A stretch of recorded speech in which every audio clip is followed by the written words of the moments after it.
আইন শৃঙ্খলা পরিস্থিতি নিয়ে ঢালাও অভিযোগ শাহবাগ পল্টনের বক্তৃতার মতো সংসদে স্বরাষ্ট্রমন্ত্রী তীব্র প্রতিবাদ বিরোধী দলের সহনশীল আচরণের প্রত্যাশা স্পিকারের। মক্কার চুক্তি ইতিবাচক, নতজানু পররাষ্ট্রনীতির কবর রচনা করেছে বাংলাদেশ, সংসদে বললেন পররাষ্ট্রমন্ত্রী। সৌর বিদ্যুৎ নিয়ে কাজ করার আশ্বাস চীনের রাষ্ট্রদূতের।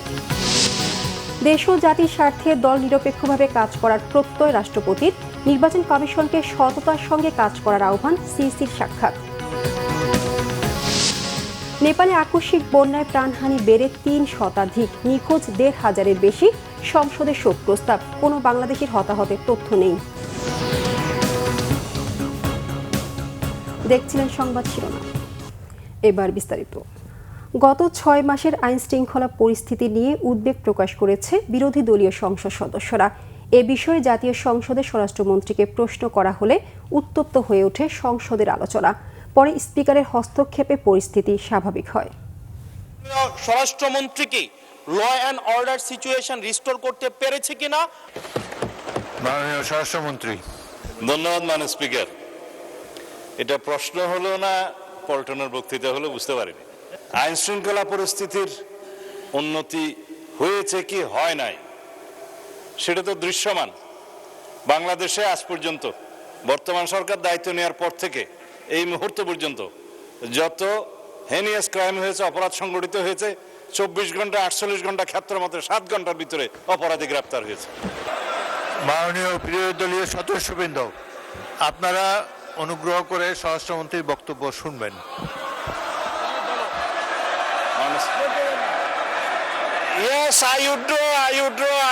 ঠিক আছে। সংসদ সদস্য এবং স্বরাষ্ট্রমন্ত্রীর প্রতি সম্মান রেখে বলতে চাই, আজকে নতুন করে তিনি এই শব্দগুলো উচ্চারণ করেন নাই। সংসদ অধিবেশন যেদিন থেকে বসা শুরু হয়েছে সেদিন থেকেই তিনি তুচ্ছ তাচ্ছিল্য করে সবাইকে উনি নিজেকে কি মনে করেন আমি বুঝতে পারি না। এমনকি তিনি সেই দুঃসাহস এখানে দাঁড়িয়ে তিনি দেখিয়েছেন, তিনি বলেছেন যে এই সংসদে তিনি শিক্ষকের ভূমিকা পালন করবেন। আমরা তার ছাত্র হওয়ার জন্য এখানে আসি নাই মাননীয় স্পিকার। আমি আমার জ্ঞান বুদ্ধিমতো নিরপেক্ষভাবেই সংসদ পরিচালনা করার চেষ্টা করছি এবং আপনাদের সকলের চেয়ে অনেক অনেক বছর, ৪০ বছর এই সংসদে আছি। অতীতের সংসদগুলোর অনেক খারাপ রেকর্ড আছে। এই সংসদে, বাংলাদেশের সংসদে স্পিকারকে হত্যা পর্যন্ত করা হয়েছে। সুতরাং অতীতের দিকে তাকিয়ে আমি তো মনে করি একটি ভালো সংসদ আমরা পেয়েছি, জনগণের সঠিক নির্বাচনের মাধ্যমেই পেয়েছি। আপনারা উভয় পক্ষকে আমি ধৈর্য ধারণ করার জন্য অনুরোধ জানাবো। মক্কা প্রতিরক্ষা চুক্তিকে ইতিবাচক হিসেবে দেখছে বাংলাদেশ। যোগদানের বিষয়ে এখনও সিদ্ধান্ত হয়নি, সংসদে জানালেন পররাষ্ট্রমন্ত্রী ডক্টর খলিলুর রহমান। তিনি আরও বলেন, বাংলাদেশ আর কখনো কারো কাছে মাথা নত করবে না। নতজানু পররাষ্ট্রনীতির কবর রচনা করেছে। এই প্যাক্ট 3টি দেশের ভেতরে হয়েছে। আমরা এতে এই প্যাক্টটিকে ইতিবাচক হিসেবে দেখছি। এতে যোগদান করার বিষয়টি এখনো আসেনি, কারণ এটা নির্ভর করছে যারা এই প্যাক্টের সদস্য তাদের অভিপ্রায়ের উপর। তারা যদি অভিপ্রায় প্রকাশ করেন বাংলাদেশকে এই প্যাক্টে নেবার জন্যে, তাহলে পরে আমরা নিশ্চয়ই সেটা ইতিবাচকভাবে বিবেচনা করব। আমাদের প্রধানমন্ত্রীর নেতৃত্বে এই পররাষ্ট্রনীতি আমরা এগিয়ে নিয়ে যাব এবং আর কখনো বাংলাদেশ কারো কাছে মাথা নত করবে না। আমরা নতজানু পররাষ্ট্রনীতির কবর রচনা করেছি। বাংলাদেশের জ্বালানি সংকট মোকাবেলায় বিকল্প জ্বালানি হিসেবে সৌর বিদ্যুৎ নিয়ে কাজ করবে চীন, জানিয়েছেন দেশটির রাষ্ট্রদূত ইয়াও ওয়েন। সকালে সচিবালয়ে স্থানীয় সরকার মন্ত্রী ডক্টর আব্দুল মঈন খান এবং প্রতিমন্ত্রী মীর শাহে আলমের সঙ্গে বৈঠকে একথা জানান তিনি। বৈঠক শেষে স্থানীয় সরকার প্রতিমন্ত্রী একথা বলেন। তিনি জানান, বর্জ্য ব্যবস্থাপনা, পানি ব্যবস্থাপনা ও নবায়নযোগ্য জ্বালানি সহ বেশ কিছু খাতে বাংলাদেশের চীনের যে বিনিয়োগ আছে তা ধারাবাহিক রাখার আশ্বাস দিয়েছে চীন। বিএনপি সরকারের সাথে রাষ্ট্রীয় সম্পর্কের পাশাপাশি বেইজিং রাজনৈতিক সুসম্পর্ক বজায় রাখবে বলে স্থানীয় সরকার প্রতিমন্ত্রী জানান। এদিকে চীনের রাষ্ট্রদূত জানান, বাংলাদেশে বর্জ্য ব্যবস্থাপনা, নবায়নযোগ্য জ্বালানি, টেকসই পানি সরবরাহ ও ব্যবস্থাপনা সহ বেশ কিছু বিষয়ে বিনিয়োগে আগ্রহী চীন। প্রধানমন্ত্রী তারেক রহমানের চীন সফর শেষে ঢাকা বেইজিং সম্পর্ক অনন্য উচ্চতায় পৌঁছেছে বলেও এ সময় রাষ্ট্রদূত উল্লেখ করেন। রাষ্ট্রীয় দায়িত্ব পালন ও রাষ্ট্রের কল্যাণে সম্পূর্ণ দল নিরপেক্ষভাবে কাজ করার প্রত্যয় ব্যক্ত করেছেন রাষ্ট্রপতি মির্জা ফখরুল ইসলাম আলমগীর। বৃহস্পতিবার সকালে বঙ্গভবনে কর্মকর্তা ও কর্মচারীদের নিয়ে দরবার হলে অনুষ্ঠিত রাষ্ট্রপতির প্রথম দরবারে তিনি এমন প্রত্যয় ব্যক্ত করেন। এ সময় তিনি আরও বলেন, রাষ্ট্রপতি হিসেবে দায়িত্ব পালনের পর কারো প্রতি তার কোনো রাগ অনুরাগ থাকবে না। দেশ, রাষ্ট্র ও জনগণের স্বার্থই হবে তার একমাত্র লক্ষ্য। যে কোনো পরিস্থিতিতে জনগণের আস্থা অর্জন, সততা, নিষ্ঠা, আন্তরিকতা ও দায়িত্বশীলতা নিশ্চিতের উপর গুরুত্বারোপ করেন রাষ্ট্রপতি। এ সময় তিনি বঙ্গভবনের কর্মকর্তা কর্মচারীদের নিষ্ঠা, আন্তরিকতা ও সততার সঙ্গে নিজ নিজ দায়িত্ব পালনের আহ্বান জানান।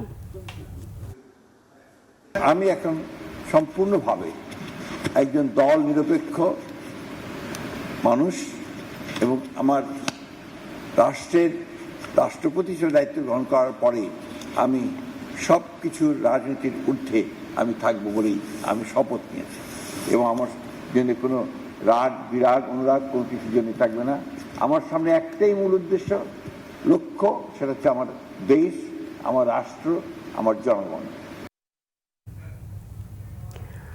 রাষ্ট্রপতি মির্জা ফখরুল ইসলাম আলমগীরের সঙ্গে সৌজন্য সাক্ষাৎ করেছেন প্রধান নির্বাচন কমিশনার এএমএম নাসির উদ্দিনের নেতৃত্বে বাংলাদেশ নির্বাচন কমিশনের 4 সদস্যের এক প্রতিনিধি দল। সাক্ষাৎকালে রাষ্ট্রপতি গণতন্ত্রকে প্রাতিষ্ঠানিক, শক্তিশালী ও সুসংহত করার উপর জোর দেন এবং নির্বাচন কমিশনকে নিরপেক্ষতা, সততা ও দায়িত্বশীলতার সঙ্গে কাজ করার আহ্বান জানান। এ সময় রাষ্ট্রপতি হিসেবে দায়িত্ব গ্রহণ করে রাষ্ট্রপতি মির্জা ফখরুল ইসলাম আলমগীরকে আন্তরিক অভিনন্দন জানান প্রধান নির্বাচন কমিশনার। তিনি কমিশনের সার্বিক কার্যক্রম, বিশেষ করে ইউনিয়ন পরিষদ ও পৌরসভা নির্বাচনের প্রস্তুতি, এনআইডি সংশোধন, বিদেশে বসবাসরত বাংলাদেশিদের এনআইডি সেবা সহ বিভিন্ন বিষয়ে অগ্রগতি সম্পর্কে রাষ্ট্রপতিকে অবহিত করেন।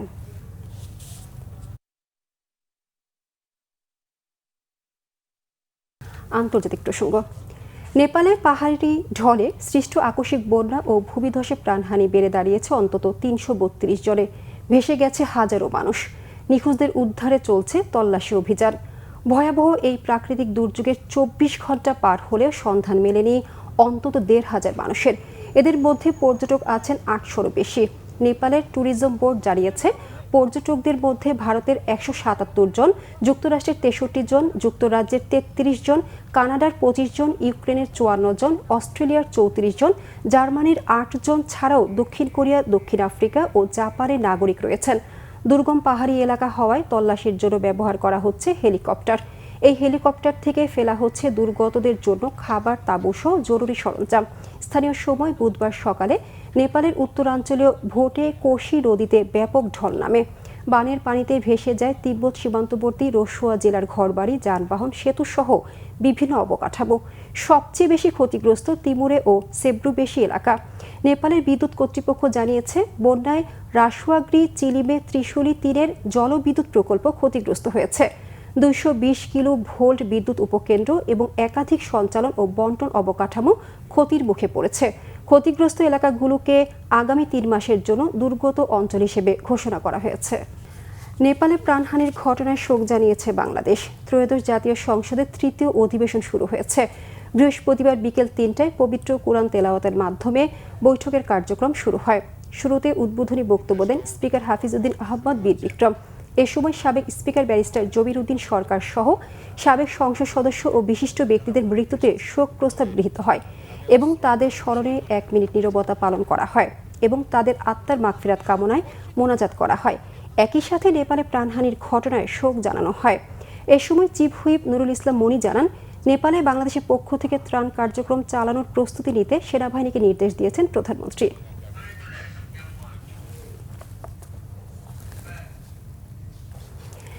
এদিকে নেপালের কোনো বাংলাদেশি আটকে থাকার খবর পাওয়া যায়নি।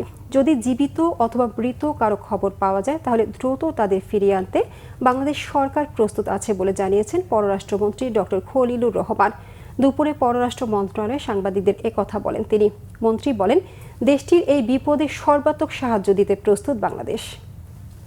আমরা কারো নাম বাংলাদেশের জনগণের পক্ষ থেকে নেপালে যে ভয়াবহ প্রাকৃতিক দুর্যোগ ঘটেছে সে বিষয়ে আমাদের সহমর্মিতা, আমাদের শোক জ্ঞাপন করেছি। আমরা তাদেরকে সর্বাত্মক সহযোগিতার অফার করেছি। আমরা তো এখনো পর্যন্ত জানতে পারিনি যে কোনো বাংলাদেশি এতে এফেক্টেড হয়েছেন কিনা। যদি হয় তাহলে পরে আমাদেরকে যেন জানান এবং আমরা তাদের সঙ্গে সম্পূর্ণভাবে সহযোগিতা করব, তাদেরকে ফেরত যে অবস্থায় তারা আছেন তাদেরকে ফেরত আনা, এই বিষয়ে যথাযথ ব্যবস্থা। চট্টগ্রামের সীতাকুণ্ডের ফৌজদার হাটে জলিল টেক্সটাইল মিলস লিমিটেডের প্রায় ৫৫ একর জমি ও স্থাপনা এবার ব্যবহার হবে অত্যাধুনিক অস্ত্র তৈরিতে। কৌশলগত নিরাপত্তা বৃদ্ধির অংশ হিসেবে সামরিক বাহিনীর সক্ষমতা বাড়াতে যেখানে তৈরি হবে আধুনিক ও যুগোপযোগী সমরাস্ত্র ও সামরিক সরঞ্জাম। এছাড়া বাংলাদেশে তৈরি সমরাস্ত্রকে রপ্তানিমুখী শিল্পে পরিণত করার পরিকল্পনা করছে সেনাবাহিনী। চট্টগ্রাম থেকে শাহেদা পিয়ার রিপোর্ট, ক্যামেরায় ছিলেন সাইফুল ইসলাম।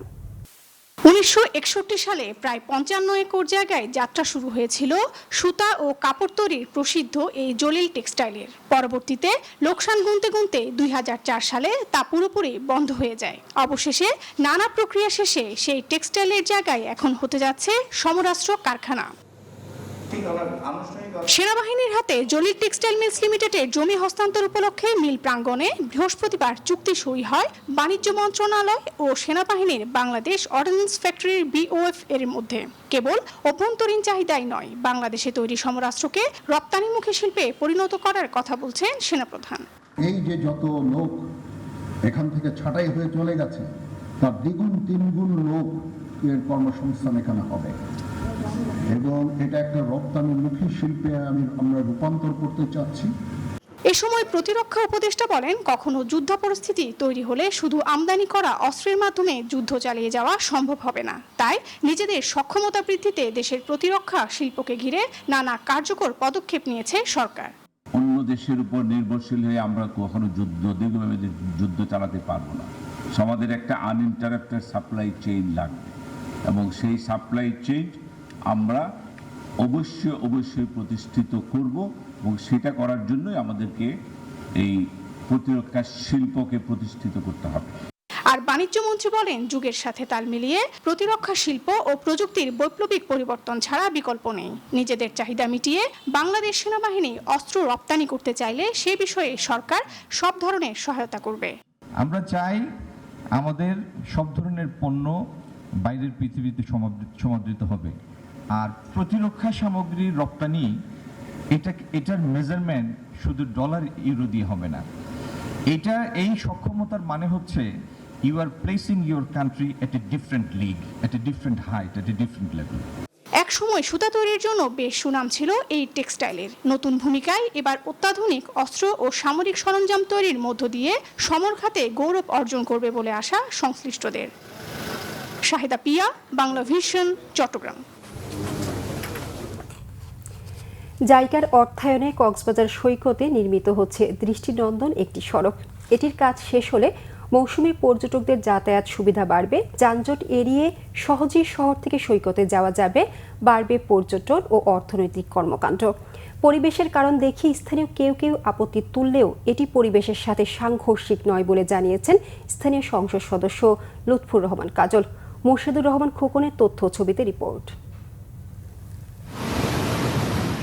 কক্সবাজার সমুদ্র সৈকত ঘেঁষে জাপানের আন্তর্জাতিক সহযোগিতা সংস্থা জাইকার অর্থায়নে নির্মিত হচ্ছে 1.8 কিলোমিটার দীর্ঘ ও 28 মিটার প্রশস্ত একটি দৃষ্টিনন্দন সড়ক। সুগন্ধা পয়েন্ট থেকে কলাতলি হয়ে এটি সংযুক্ত হবে মেরিন ড্রাইভে। এতে কক্সবাজার থেকে ইনানি হয়ে টেকনাফে সহজে যাতায়াতের সুবিধা পাবে পর্যটক ও স্থানীয়রা। কলাতলি, হিমছড়ি, ইনানি থেকে যেসব লোক কক্সবাজার শহরে আসে, কোনো অ্যাম্বুলেন্স যদি আসে, তাহলে কোনো টুরিস্ট যদি সহজেই চলাচল করতে চায়, এই রাস্তাটার জন্য আমাদের অনেক উপকার আসবে এবং পর্যটকরাও অনেক বেশি উপকৃত হবে। প্রায় 64 কোটি টাকা ব্যয়ে নির্মাণাধীন গুরুত্বপূর্ণ এই সড়কটি বাস্তবায়ন করছে কক্সবাজার পৌরসভা। সড়কটি নির্মিত হলে স্থানীয় অর্থনৈতিক কর্মকাণ্ডে নতুন গতি সঞ্চারের পাশাপাশি শহর রক্ষা বাঁধ হিসেবেও এটি ভূমিকা রাখবে বলে আশা সংশ্লিষ্টদের। বিশেষজ্ঞরা জানান, অতীতে জিও ব্যাগ ফেলে সাগরের অনেক জায়গা নষ্ট হয়েছে। অতীতে অনেক বিরোধিতা করছেন, অনেক উন্নয়ন কর্মকাণ্ড আপনারা প্রতিবাদ করেছেন এবং প্রতিরোধ করেছেন, এটা বন্ধ করেছেন। এখন থেকে আসুন আমরা সবাই কক্সবাজারের উন্নয়নের জন্য ঐক্যবদ্ধ হই। এখন যে সড়কের অ্যালাইনমেন্টে যেটা দেখা গেল, এটা তো এখানে সমুদ্রে যাচ্ছে না রাস্তাটা, তার সাথে বলছে সমুদ্রের যে বর্তমান অবস্থান আছে তার সাথে সঙ্গতি রেখে এটাকে সৌন্দর্য বৃদ্ধি করা হচ্ছে।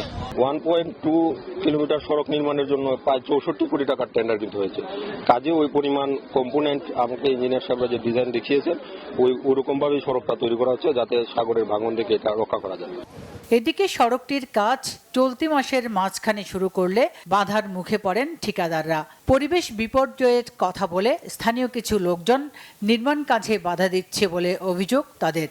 তবে স্থানীয় সংসদ সদস্য লুৎফর রহমান কাজল নির্মাণাধীন সড়কটি পরিদর্শন করে এর নির্মাণ কাজের অগ্রগতি, পরিবেশগত বিষয় সহ ভবিষ্যৎ সম্ভাবনার কথা জানান। এটা ঘিরে অনেক মানুষের কর্মসংস্থান হবে এবং সরকারের রেভিনিউ, এই যেখানে হোটেল হবে, সরকারের রেভিনিউ, প্রত্যক্ষ কর, পরোক্ষ কর অনেক বেড়ে যাবে। যারা বিরোধিতা করছে তারা পৌরসভায় যাবেন, আপনারা ড্রয়িং ডিজাইনগুলো দেখবেন, ওনাদের ছাড়পত্র কি আছে দেখবেন। দৃষ্টিনন্দন সড়কটি নির্মিত হলে কক্সবাজারে পর্যটক আকর্ষণ বাড়বে, স্থানীয় অর্থনীতিতে নতুন সম্ভাবনা তৈরি হবে বলেও আশা সংশ্লিষ্টদের। Banglavision news desk. দেশের বিভিন্ন জায়গায় আরও কিছু খবর নিয়ে এবার দেখুন একটি ডেস্ক রিপোর্ট। নানা আয়োজনে চুয়াডাঙ্গায় জাতীয় কবি কাজী নজরুল ইসলামের 50তম প্রয়াণ দিবস পালিত হয়েছে। এ উপলক্ষে কার্পাসডাঙ্গায় কবির স্মৃতি বিজড়িত আটচালাগড়ের সামনে তার প্রতিকৃতিতে ফুল দিয়ে শ্রদ্ধা নিবেদন করে উপজেলা প্রশাসন সহ বিভিন্ন সামাজিক সংগঠন। জাতীয় কবি কাজী নজরুল ইসলামের 50তম মৃত্যুবার্ষিকী উপলক্ষে খাগড়াছড়ির ক্ষুদ্র নৃগোষ্ঠী সাংস্কৃতিক ইনস্টিটিউটের উদ্যোগে বই প্রদর্শনী ও বৃক্ষরোপণ কর্মসূচি পালিত হয়েছে। কর্মসূচির উদ্বোধন করেন আন্তর্জাতিক মাতৃভাষা ইনস্টিটিউটের পরিচালক অধ্যাপক ডক্টর মোহাম্মদ আসাদুজ্জামান। রাঙামাটির পার্বত্য জেলা পরিষদের নবগঠিত চেয়ারম্যান দীপন তালুকদার এবং সদস্যদের অভ্যর্থনা জানানো হয়েছে। সকালে ঢাকা থেকে রাঙামাটিতে আসেন তারা। এ সময় সড়কের দুই পাশে দাঁড়িয়ে বিভিন্ন স্লোগান দিয়ে নতুন পরিষদকে স্বাগত জানানো হয়। নারী ও শিশুর প্রতি সহিংসতা, যৌতুক, বাল্যবিবাহ, মানব পাচার, মাদক ও ডেঙ্গু প্রতিরোধে সচেতনতা বাড়াতে ঝালকাঠিতে নারী সমাবেশ হয়েছে। সদর উপজেলা পরিষদ মিলনায়তনে এ সমাবেশ অনুষ্ঠিত হয়। শিশুদের চোখের নানাবিধ সমস্যা প্রতিরোধে অভিভাবকদের সচেতনতা এবং সময়মতো চিকিৎসা দেওয়া জরুরি। ময়মনসিংহে চক্ষু চিকিৎসায় পেশাগত মান উন্নয়নে সায়েন্টিফিক সেমিনারে বক্তারা এসব কথা বলেন। পটুয়াখালীতে শুরু হয়েছে বরিশাল রেঞ্জের আন্তজেলা ফুটবল টুর্নামেন্ট। পুলিশ লাইন্স মাঠে টুর্নামেন্টের উদ্বোধন করা হয়। অনুষ্ঠানে প্রধান অতিথি ছিলেন police super Mohammad Abu Yusuf. Rajshahi medical কলেজের নৈরাজ্য বন্ধ এবং দালাল চক্র উৎখাত করে চিকিৎসা বান্ধব নিরাপদ পরিবেশ নিশ্চিতের দাবিতে মানববন্ধন করেছে মহানগর ছাত্রদল। জরুরি বিভাগের সামনে এ মানববন্ধনের আয়োজন করা হয়। চাঁপাইনবাবগঞ্জের শিবগঞ্জে নিখোঁজের 5 দিন পর রুমন আলী নামে এক অটোরিকশা চালকের মরদেহ উদ্ধার করেছে পুলিশ। দুপুরে সংবাদ সম্মেলনে এসব তথ্য জানান পুলিশ সুপার গৌতম কুমার বিশ্বাস। খাগড়াছড়ির দিঘিনালায় বন্যা দুর্গত এলাকা পরিদর্শন করেছেন খাগড়াছড়ি পার্বত্য জেলা পরিষদের নবনিযুক্ত চেয়ারম্যান মনাসাই থোয়াই মারমা। এ সময় শিগগিরই বন্যা দুর্গতদের আর্থিক সহায়তার পাশাপাশি ক্ষতিগ্রস্ত ঘরবাড়ি মেরামতে সরকারের পক্ষ থেকে সহযোগিতার আশ্বাস দেন তিনি। Banglavision news desk. এই ছিল এখনকার মতো। পরের সংবাদ সন্ধ্যা 7:30টায় দেখার আমন্ত্রণ রইল। এছাড়া বাংলাভিশন সংবাদ ও সংবাদ সংশ্লিষ্ট অনুষ্ঠান দেখতে ভিজিট করুন www.bvnews24.com ও facebook.com/banglavisionnews এবং সাবস্ক্রাইব করুন youtube.com/banglavisionnews। ধন্যবাদ সবাইকে।